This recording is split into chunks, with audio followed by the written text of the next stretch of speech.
This is a video with a little bit of a difference for beginner guitar players out there who are wondering what to practice. Okay, here's the thing. I'm going to play as if I'm a beginner, as if I'm you, and I'd like you to begin to notice what is it that I need to practice. So here we go.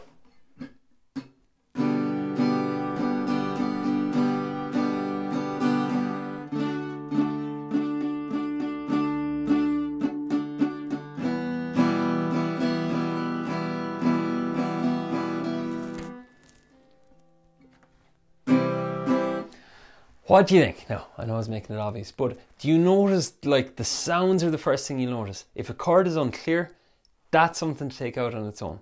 If the whole thing gets held up by a chord change, that's another thing to take out. Do a chord change drill on that. Then habits, watch out for habits. Here's a big one. See the way I had the arm up here as I was doing it on the C? So you have clear chords, chord changes and habits.